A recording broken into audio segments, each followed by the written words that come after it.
What up everybody, welcome back to the channel. In today's video, I'm going to do a quick right to the point guide on how to get legendary shards in the fastest way possible. This is mostly going to be for people who are new to the game or getting back into it. However, if you aren't new and still need help on how to get legendary shards, then this video could still do that. There are many different ways to get legendary shards, and I'm going to go over my personal favorite farming strategies to do this, as well as a couple different others, but for the most part, these are going to be the main ways that you would get legendary shards. So starting off, if you have the season pass, so for every time you dismantle a weapon or armor piece, you get 4 legendary shards instead of 3.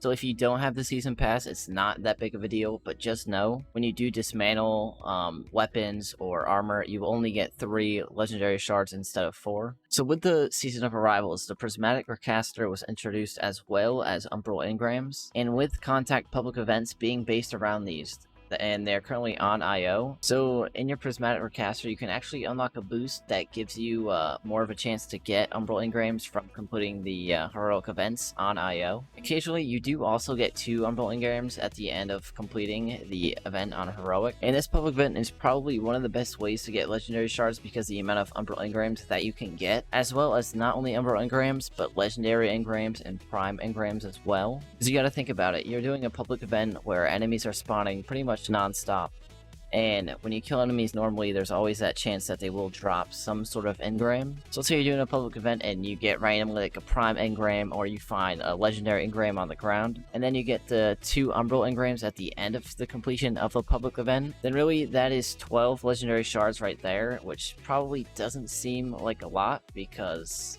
you see a lot of people with like thousands of legendary shards. However, this does add up if you do this for like an hour. And this is going to be one of those things that is kind of boring to do, but if you're about to grind and you want to get those legendary shards, it's what you kind of have to do. So I found after about an hour of doing these public events, my inventory was pretty much filled with either prime engrams or umbral engrams. And if you do have a fire team, or you really don't need a fire team because a lot of people are still doing these contact events on IO. But if you do have people to do it with, then I recommend doing that. However, it is not needed because there's going to be people doing them for the most part. But just know it will make it go a lot faster if you have friends to do it with. And also, you're not really enjoying public events anymore. You're kind of like burnt out from doing so many. Well, another way to get legendary shards is to spend your tokens at vendors and get rid of all the drops that don't have good rolls on it. And what I mean by this is, let's say you have like 3,000 crucible tokens. Spend like 1,500 of them. You really don't need that many because you don't really get anything that good from shacks anyway. And if you do get something good, you can obviously keep it. Like, say you get a God Roll Dire Promise, or like a God Roll Last Hope, then obviously keep it. Don't get rid of that. But if you're spending about like 1,500 crucible tokens, you're gonna find yourself with a decent amount of legendary shards. And this is probably the most enjoyable way to do it if you are a PvP player. Just pick up bounties from shacks, do them,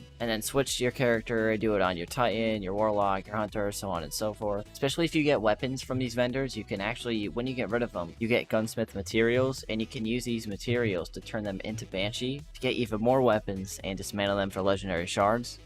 So let's say I go to Banshee, I turn in gunsmith materials, and I get a bunch of guns I don't want. I dismantle them, I get the gunsmith materials, and I just keep going and turning them in until I can't anymore from Banshee. Now, there are still many ways to get legendary shards. However, I found contact public events to be the most efficient and easiest way because you're pretty much guaranteed to get an umbral engram after each one. So take advantage of these contact public events while you can in order to get the amount of legendary shards you want. And I tried to keep this video short and just give like the main 2 ways to get legendary shards in this game. There are still, like I said, plenty of other ways to get them, but these are probably, in my opinion, the 2 most efficient ways to do it. Especially the vendors, because there's so many different vendors, from doing strikes, crucible, and really whatever you prefer, you can still get legendary shards from that way. So be sure to like, comment, and subscribe, and I will see you on the next one, alright? Peace.